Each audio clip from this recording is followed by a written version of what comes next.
Terima kasih sudah setia bersama channel ini. Jangan lupa like, komen, dan subscribe. Selamat membaca dan mendengarkan. Bab 996. Aneh, Jack datang ke sini khusus untuk meminta kartu undangan. Ini berarti, orang itu tertarik dengan sisik naga. Begitu keduanya pergi, Master Chapman tidak bisa menahan diri untuk tidak bergumam, sekarang, kita hanya memiliki satu kartu undangan yang tersisa, jadi, hanya 2 dari kita yang bisa pergi ke pelelangan besok. Kita sangat beruntung, Jack tidak meminta keduanya. Tapi, bagaimana Jack tahu tentang pelelangan itu? Mereka bukan orang biasa, kan? Alis Peace menyatu, dengan ekspresi bingung di wajahnya. Organisasi rahasia, mengirimi kita kartu undangan. Bagaimana dia bisa mengetahui semua informasi tentang ini? Itu berarti, pihak lain pasti telah mencari dan mengumpulkan informasi tentang sisik naga sejak lama. Jika tidak, bagaimana mungkin Jack bisa mengetahui tentang pelelangan itu dengan cepat? Aku juga merasa sangat aneh. Kenapa dia begitu tertarik dengan sisik naga? Sementara kita masih berspekulasi apakah sisik naga ini nyata atau tidak, mereka sudah menyelidikinya secara menyeluruh. Mereka pasti sudah lama tertarik dengan benda itu. Tuan Tua Chapman juga merasa ketertarikan Jack pada sisik naga jelas bukan karena rasa penasaran. Kalau tidak, dia tidak akan datang kepada mereka secara khusus untuk meminta kartu undangan. Mereka baru saja pindah ke kota Walet belum lama ini. Oh, sekarang aku mengerti. Belum lama ini, ada berita tentang sisik naga, dan kemudian setelah itu, tidak ada kabar tentang sisik naga sama sekali. Tidak ada yang mengetahui kelanjutan berita itu. Tapi, Jack dan yang lainnya mulai pindah ke sini. Mereka pasti sudah mendengar berita itu, dan datang ke sini, khusus untuk sisik naga.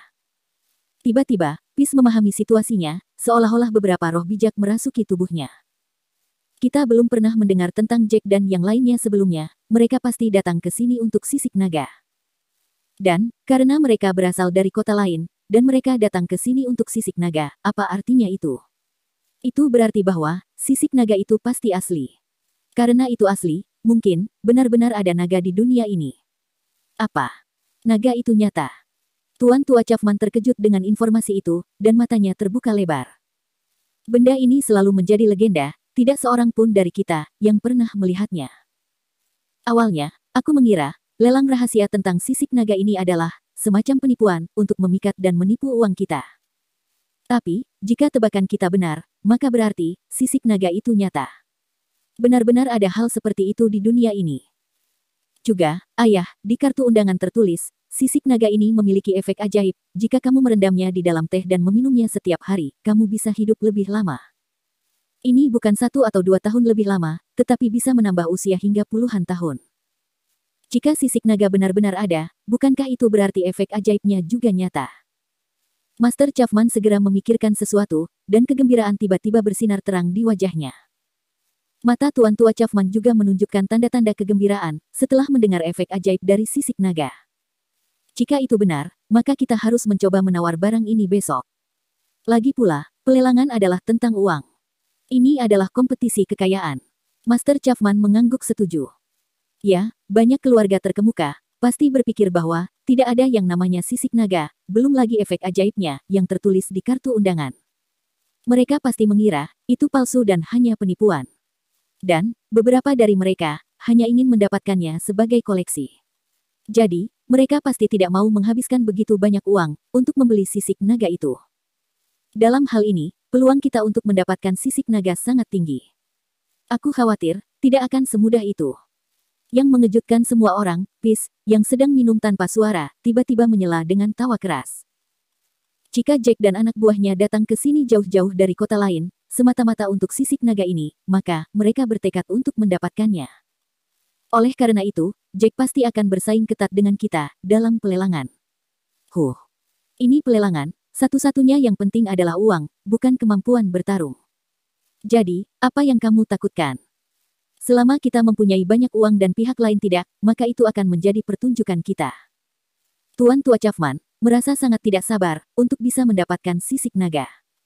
Akan terasa luar biasa jika dia bisa hidup beberapa dekade lagi. Yang aku khawatirkan adalah, jika kita menang dalam pelelangan sisik naga itu, dan bisa mendapatkan pada akhirnya, pihak lain akan datang untuk merebutnya. Dengan kondisi seperti itu, kita bukanlah tandingan mereka. Peace mengeluarkan senyum kering. Satu-satunya keluarga yang tidak takut pada mereka, hanya beberapa keluarga bangsawan kelas 1 di kota ini. Tuan Tua Chapman tidak bisa berkata-kata. Apa yang dikatakan Peace itu benar, jika mereka berhasil mendapatkan sisik naga dalam pelelangan, dan Jack datang untuk memintanya, mereka tidak punya pilihan, selain menyerahkannya kepada Jack. Bab 997. Keesokan harinya, beberapa keluarga yang diundang ke pelelangan rahasia ini, sama sekali tidak tertarik dengan sisik naga. Bahkan, banyak yang mengira itu adalah penipuan. Oleh karena itu, cukup banyak keluarga terkemuka, yang tidak pergi ke villa besar di luar kota.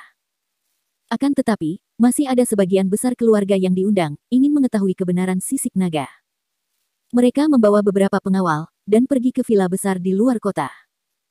Semakin banyak orang berkumpul di luar villa, namun, pemilik villa tidak membuka gerbang, malah pemilik membuat mereka menunggu di luar villa. Siapa yang mengatur pelelangan ini? Bagaimana bisa penyelenggara membuat kita menunggu di luar, dan tidak memberi kita tempat untuk duduk? Betapa sombongnya mereka. Seorang lelaki tua dari kerumunan, mendengus marah. Sial, penyelenggara hanya memberi kita 3 kartu undangan, bagaimana pengawalku bisa masuk? Hanya 6 dari kita yang bisa masuk. Pria parubaya lainnya, yang berdiri di samping lelaki tua itu, mau tidak mau ikut mengutuk keras. Dia membawa banyak pengawal bersamanya ke sini, tetapi, setelah mengetahui aturannya, itu membuatnya kesal. Hei, Tuan Muda Norton, lihat ke sana. Tidakkah kamu menyaksikan sebuah keindahan di sana? Aku belum pernah bertemu dengan yang seperti ini sebelumnya, bukankah dia sangat menarik? Di sisi lain kerumunan, ada beberapa tuan muda kaya, berkumpul bersama, bersantai dan merokok bersama. Salah satu dari mereka, memperhatikan Lana, yang berada di antara kerumunan dan matanya terpaku kepadanya, tidak pernah berpaling. Tuan Muda Norton, melihat ke arah yang ditunjukkan oleh temannya, matanya menjadi cerah. Astaga, tubuh gadis itu sangat menakjubkan. Lihat pahanya yang ramping namun melengkung itu, aku yakin semua pria akan jungkir balik untuk mendapatkannya. Tuan Muda Norton, kamu mungkin belum pernah bertemu wanita dan pria di sana, tetapi mereka bukan seseorang yang bisa kamu singgung. Pernahkah kamu mendengar berita, di mana semua anggota keluarga Lowe dan keluarga Wagner terbunuh? Seharusnya, kamu pernah mendengar berita itu, kan? Merekalah yang telah membunuh kedua keluarga itu. Salah satu tuan muda terkekeh pahit, saat dia mengucapkan kalimat itu, kepada tuan muda lainnya. Sepertinya, dia adalah mawar berduri. Wanita yang sangat cantik, namun, tidak bisa disentuh. Setelah mendengar berita itu, Tuan Muda Norton tidak bisa menahan diri untuk tidak mengejek, dengan tawa pahit. Dia adalah tuan muda dari keluarga bangsawan kelas 1, jadi, tentu saja, banyak wanita cantik akan menawarkan diri kepadanya, seolah-olah dia adalah magnet yang menarik wanita dengan mudah. Namun, karena dia telah bertemu dengan begitu banyak wanita cantik pada umumnya, tidak akan menarik perhatiannya sama sekali. Selera estetikanya terhadap wanita, meningkat secara alami. Namun, dia tidak pernah menyangka, akan bertemu wanita cantik seperti Lana malam ini. Wanita ini telah menerangi jiwa dan raganya. Tampaknya, perjalanan ke pinggiran kota malam ini, tidak sia-sia sama sekali. Tak lama kemudian, kerumunan semakin besar dan membludak, beberapa anggota staf lelang keluar dari dalam, menuju gerbang masuk villa, dan kemudian berdiri diam dalam 2 barisan. Salah satu pria dengan alis tebal dan mata tajam, berkata dengan keras, tolong perhatian. Kami minta maaf, karena membuat semua orang menunggu cukup lama. Sekarang, kami akan membuka gerbang, dan membiarkan semua orang masuk. Harap berbaris di sini, dan ingat, satu undangan hanya mengizinkan 2 orang untuk masuk, sisanya harus menunggu di luar. Kerumunan berbaris berpasangan, seperti yang diminta oleh staf, lalu menyerahkan kartu undangan dan masuk ke dalam villa. Ayo kita pergi. Jack melemparkan puntung rokok ke tanah, menginjaknya dengan keras untuk memadamkan api. Baru kemudian, dia melangkah menuju pintu masuk bersama Lana. Bab 998. Setelah Jack menyerahkan kartu undangan itu kepada staf, dia dan Lana memasuki villa, dan masuk ke aula yang didekorasi dengan indah. Di sisi depan aula, sebuah panggung dibangun sementara untuk pelelangan ini, dan ada banyak bangku di sekitarnya, sebagai tempat duduk para undangan. Cahaya di aula sangat redup, dan suasananya sangat menakutkan. Kerumunan tidak bisa membantu, tetapi mengerutkan kening. Aula itu segera dipenuhi orang, mungkin hampir ada 100 orang yang datang. Kemudian, seorang lelaki tua mengenakan jubah hitam arang, serta topeng di wajahnya, berjalan perlahan ke atas panggung. Rambut pirang dan berkilau lelaki tua itu, menarik perhatian Lana, wajahnya langsung kusam dan tenggelam. Apakah penyelenggara ini dari Amerika? Lana berbisik kepada Jack. Alis Jack menyatu, dengan pemandangan di depannya. Bagaimana mungkin? Bagaimana sisik naga, bisa jatuh ke tangan Amerika? Pada saat ini, begitu Jack menyelesaikan kalimat terakhirnya, ratusan orang berpakaian hitam masuk ke aula, dari pintu depan dan pintu samping, mengelilingi semua orang di tengah aula. Apa yang coba mereka lakukan? Melihat situasi saat ini, yang dikelilingi oleh ratusan pria bertubuh besar dan berpakaian hitam, membuat keluarga terkemuka merasa was-was. Oh, semuanya, harap tetap tenang. Mereka ada di sini, untuk menjaga ketertiban dan membantu pelelangan. Jangan khawatir. Pria tua di atas panggung membuka mulutnya, dengan tawa hangat dan lengannya terulur, memberi isyarat kepada semua orang untuk tidak panik. Pria tua itu kemudian bertepuk tangan, memberi isyarat kepada staf, untuk mengeluarkan barang itu. Seorang pengantar wanita, berjalan ke atas panggung, dengan piring di tangannya. Di atas piring, ada sisik naga emas. Itu sisik naga yang legendaris. Semua tatapan mata, tertuju pada sisik naga di piring. Kurasa begitu. Kelihatannya, itu seperti sisik ikan. Aku tidak yakin, apakah itu asli atau palsu, tapi itu sangat besar, hampir sebesar telapak tangan. Pria lain dari kerumunan, bergumam dengan emosi yang luar biasa dalam suaranya. Master. Lana, meledak dengan sukacita, matanya penuh kegembiraan. Ini sisik naga asli, pastikan kita mendapatkannya. Jack mengangguk, untuk memastikan kebenarannya. Ketika dia memikirkannya, tinjunya mengepal erat. Tanpa potongan sisik naga ini, dia tidak bisa maju dan lebih meningkatkan kekuatan tempurnya, secara keseluruhan. Dia tidak bisa membawa kekuatannya, ke tingkat yang lebih tinggi. Sisik naga ini, sepertinya telah menjadi simpul kusut di hatinya. Jack, saat ini berada pada titik kritis, untuk menembus kecakapan tempurnya. Hatinya, sangat ingin mengambil sisik naga ini dengan segera. Tuan-tuan dan nyonya-nyonya, lihat, ini sisik naga yang legendaris. Orang tua itu terkekeh dengan hangat, lalu menambahkan, aku yakin banyak dari kalian di sini, hanya untuk mengalami sesuatu yang baru. Sebagian besar dari kalian, bahkan tidak tahu betapa berharganya sisik naga ini, dan betapa bergunanya itu. Ini bukan harta biasa, seperti batu permata langka, ini adalah harta karun yang sebenarnya. Orang tua, bagaimana kamu bisa membuktikan, itu adalah harta karun yang sebenarnya? Bahkan, jika itu adalah sisik naga asli, bagaimana kamu bisa membuktikan, itu memiliki efek ajaib, untuk memperpanjang hidup manusia, selain sebagai barang koleksi? Bukankah kamu mengatakan, benda ini memiliki efek semacam itu? Pada saat ini, seorang tuan muda dari sebuah keluarga bangsawan, berdiri dan melontarkan pertanyaannya dengan lembut, dengan tangan di belakang punggungnya. Bab 999. Dia benar. Kamu harus membuktikannya, dan memberitahu kami lebih banyak, jika kamu ingin mendapatkan uang dari kami, dalam pelelangan ini. Tuan muda lainnya, bergema dengan nada sarkastik. Aku datang ke sini, hanya untuk melihat sesuatu yang baru. Aku seorang tuan muda dari keluarga terkemuka, aku mempunyai prioritas lain. Dan, hanya ada satu item dalam pelelangan hari ini, yaitu, sisik naga. Aku datang ke sini untuk itu, jadi, sebaiknya kamu tidak mengecewakanku. Tuan muda ini benar. Jangan khawatir, aku pasti tidak akan menyia-nyiakan uang kalian. Orang tua Amerika, yang berada di atas panggung, tertawa terbahak-bahak, mendengar komentar tuan muda itu. Aku sangat percaya, ini bukan hal baru bagi semua orang, bahwa di dunia ini, setiap orang selalu mencari perbaikan dan peningkatan di area tempur mereka. Semua orang ingin menjadi master seni bela diri, atau bahkan grandmaster seni bela diri terbaik di zamannya. Petarung yang benar-benar kuat, memperoleh teknik peningkatan, dan hanya dengan pengetahuan tentang teknik-teknik itu, barulah seseorang dapat menjadi petarung terkuat yang sesungguhnya. Semua orang menganggukkan kepala mereka, setelah mendengar pidato lelaki tua itu. Sebagai warga kota seni bela diri, mereka memahami hal ini dengan jelas. Lelaki tua itu membuka mulutnya sekali lagi, dan menumpahkan kata-kata dengan lambat. Dan, hanya petarung yang benar-benar kuat, yang mampu mengendalikan chi di dalam tubuhnya, dan mampu melepaskan serta menggunakannya untuk menyerang. Petarung kuat seperti itu jarang ada, dan aku melihat mereka, sebagai seseorang yang telah melampaui tingkat grandmaster seni bela diri tertinggi. Orang seperti itu, pada dasarnya dianggap sebagai setengah dewa. Karena mereka bisa terbang di udara. Pada saat ini, seorang lelaki tua dari kerumunan berdiri dari kursinya, dan mencemooh. Mengapa kamu memberitahu kami tentang itu? Siapa yang tidak tahu tentang itu? Secara umum, para petarung elit di keluarga kami, seperti mayor dan para marsal di militer, dan para tetua kita setara dengan raja dan ratu perang. Juga, 9 dewa perang besar, mereka berada pada level dewa, bukan? Itu benar, mereka disebut dewa perang di Daxia. Akan tetapi, dalam hal kecakapan tempur mereka paling tinggi berada di tingkat setengah dewa. Ada beberapa petarung setengah dewa di kota seni bela diri ini, tetapi mereka sangat jarang. Petarung yang setingkat dengan Raja Perang, sedikit lebih banyak di kota Walet ini. Pria tua di atas panggung, mengangguk setuju. Lalu, dia menghadap ke kerumunan, dan melontarkan pertanyaan lain.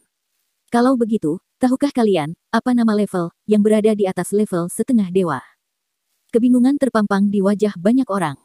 Yah, kami tidak yakin tentang masalah itu. Beberapa orang menggelengkan kepala. Aku pernah mendengar sebelumnya. Orang tua dari kerumunan sekali lagi berkata, dikatakan bahwa, level di atas setengah dewa, disebut sebagai dewa sejati. Bahkan, dari namanya, kamu bisa mengetahui seberapa kuat, dan menakutkan kekuatan tempur dewa sejati. Level lebih rendah adalah setengah dewa, dan tingkat tertinggi adalah dewa sejati. Secara alami, tingkat dewa sejati jauh lebih kuat daripada tingkat setengah dewa. Kamu benar sekali, Tuan. Orang tua dari Amerika itu berkata, lalu menambahkan, kita semua tahu bahwa, setelah perang antara Amerika dan Daxia, 9 dewa perang besar lahir, dan ada keberadaan lain di atas 9 dewa perang besar ini. Itu adalah sang prajurit tertinggi. Seorang pria paruh baya dari kerumunan, tiba-tiba berdiri dan berteriak dengan penuh semangat. Apakah kamu ingin mengatakan, kekuatan tempur prajurit tertinggi, berada pada tingkat dewa sejati? Orang tua di atas panggung terkekeh. Ada terlalu sedikit manusia, yang telah mencapai tingkat dewa sejati. Dan, aku kira, sebagian besar dari kalian tidak tahu bahwa, di dunia ini, ada banyak keluarga yang kuat dan kuat tersembunyi. Mereka tinggal di dalam pegunungan, yang jauh dari publik. Sebagian besar petarung dewa sejati, tersembunyi dalam keluarga-keluarga ini.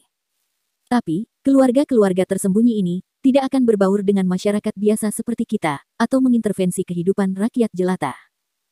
Orang tua itu berhenti sejenak, sebelum melanjutkan, jika tebakanku benar, prajurit tertinggi Daxia, juga belum mencapai tingkat dewa sejati. Dia sudah berada di puncak tingkat setengah dewa, dan akan menuju tingkat dewa sejati. Sepotong sisik naga inilah, yang jatuh darinya. Sudut mulut Jack berkedut canggung, mendengar ucapan lelaki tua itu, dan wajahnya berubah tidak sedap dipandang. Mata Jack terlihat tenang dan suram pada saat yang sama. Siapa orang tua ini? Bagaimana dia bisa tahu begitu banyak tentang dia? Orang tua itu bahkan menebak dengan benar, di mana tingkat kecakapan tempurnya. Jack memang mencoba untuk menembus level setengah dewa beberapa kali baru-baru ini, namun sayangnya, dia tidak dapat mencapai level dewa sejati. Dia juga berpikir, potongan sisik naga yang jatuh inilah, yang menjadi alasan untuk tidak bisa melakukan terobosan. Bab 1000. Apakah kamu bercanda? Sisik naga ini jatuh dari tubuh seseorang. Orang tua, kami mungkin tidak sepenuhnya percaya, ketika kamu mengatakan, benda seperti sisik ikan ini adalah sisik naga. Sekarang, kamu memberitahu kita, sisik naga ini jatuh dari tubuh seseorang. Seseorang dari kerumunan, tidak bisa menahan diri untuk tidak mengejek. Kamu mengarang cerita, agar kamu bisa meningkatkan nilai sisik naga ini, bukan?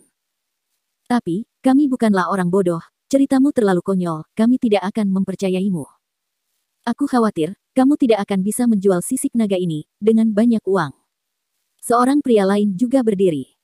Orang tua, mengapa kamu memberitahu kami tentang semua itu? Sekarang, setelah aku mengetahui, ada satu tingkat yang lebih tinggi dari tingkat setengah dewa, yang merupakan tingkat dewa sejati. Orang dengan tingkat dewa sejati, seharusnya sudah mengambil posisi teratas umat manusia, bukan? Akan tetapi, apa hubungan semua ini, dengan melelang sisik naga? Tentu saja, ada hubungan yang cukup erat. Orang yang memiliki sisik naga ini, telah menginginkan terobosan dalam kecakapan tempurnya, dan sisik naga ini jatuh dari tubuhnya. Oleh karena itu, secara alami, benda ini dipelihara oleh energi spiritual orang tersebut, juga menyerap kekuatan spiritual bumi dan langit. Sisik naga ini adalah harta yang sebenarnya. Pria tua itu terkekeh acuh tak acuh. Tapi, jika kalian berpikir bahwa motif kami adalah untuk melelang sisik naga ini, maka kalian semua idiot, hahaha. Orang tua itu mencemooh dengan licik. Oi, orang tua, apa maksudmu dengan semua itu? Apakah kamu ingin membodohi kami? Karena kamu telah mengundang kami semua ke sini, mengapa kamu tidak melelangnya? Kami melakukan perjalanan ke sini, hanya sia-sia. Pria paruhbaya lainnya, bangkit dari tempat duduk, dan berteriak dengan marah. Bajingan, kamu mempermainkan kami, kan? Kalau begitu, jika kamu tidak melelangnya, aku akan mengambilnya dengan paksa. Pria tua lainnya menjadi semakin marah. Dia segera melompat dari kursinya dan menyerbu ke atas panggung. Dia segera berdiri di depan tuan rumah dan mengayunkan lengannya, melemparkan pukulan keras ke arah tuan rumah. Ya ampun, kekuatan dan kecepatan ini. Keterampilan bertarung orang tua ini sebanding dengan Grandmaster kelas 8, bukan? Lana sangat terkejut melihat pemandangan di depannya. Kemudian, dia melanjutkan, itu berarti, lelaki tua ini sekuat Raja Perang Bintang 8. Jack menganggukkan kepalanya, karena tebakan Lana benar. Orang tua ini pasti sesuatu yang lain. Tapi kupikir, dia bukan lawannya. Jack memberikan senyum pahit saat dia menjawab pertanyaan Lana. Benar saja, tepat ketika kata-kata Jack jatuh, pembawa acara tua di atas panggung, yang masih mengenakan topeng, mengepalkan tinjunya dengan kuat dan mengarahkannya kepada tinju lelaki tua lainnya. Seseorang dapat dengan jelas menyaksikan lapisan energi Qi yang mengelilingi kepalan tangan tuan rumah ini. Bang, bang, bang. Suara keras menembus udara dan mengirimkan gelombang yang mengguncang tempat itu selama beberapa detik. Gedebuk. Orang tua yang menantang tuan rumah terlempar ke belakang dan menabrak kerumunan dengan keras. Seteguk darah menyembur keluar. Seorang Grandmaster kelas 8 dihempaskan begitu saja dan dia terluka parah. Siapa kamu? Pria tua yang masih tergeletak di lantai menatap pria tua di atas panggung, matanya dipenuhi dengan kejutan dan kebingungan. Orang tua yang terluka itu bisa dianggap sebagai pejuang yang kuat dari keluarga kelas 1. Seorang Grandmaster kelas 8, demi Tuhan. Sangat jarang melihat Grandmaster kelas 8 muncul di depan umum. Akan tetapi, yang mengejutkan semua orang, bahkan orang yang begitu kuat, bukanlah lawan dari orang tua di atas panggung. Pria tua bertopeng itu memegang sisik naga di genggamannya, lalu dia membalik telapak tangannya, dan sisik naga segera menghilang. Baru kemudian, dia mencibir dengan mencemooh, tujuan utama mengundang kalian semua ke sini adalah untuk memancing seseorang keluar. Aku yakin, orangnya sudah ada di sini, dan bersembunyi di antara kerumunan. Orang tua Amerika itu terdiam beberapa saat sebelum melanjutkan, orang ini tidak lain adalah pemilik sisik naga ini, hahaha. Apakah kamu bercanda? Sisik naga itu benar-benar jatuh dari tubuh seseorang. Banyak orang dari kerumunan bergumam, beberapa orang masih tidak bisa mempercayai kata-kata lelaki tua itu, dan merasa bahwa semuanya terlalu tidak masuk akal. Pemilik sisik naga, ada apa? Mengapa kamu tidak berani keluar? Kenapa kamu menjadi pengecut seperti itu? Sisik naga ada bersamaku, datang dan ambillah jika kamu punya nyali. Orang tua itu tertawa terbahak-bahak. Hei, orang tua, karena kamu tidak melelang sisik naga ini, kita boleh pergi, kan? Beberapa orang berdiri, dan bersiap untuk meninggalkan aula. Dia benar. Orang tua, kami bukan orang yang kamu cari. Jadi, sampai jumpa di lain kesempatan.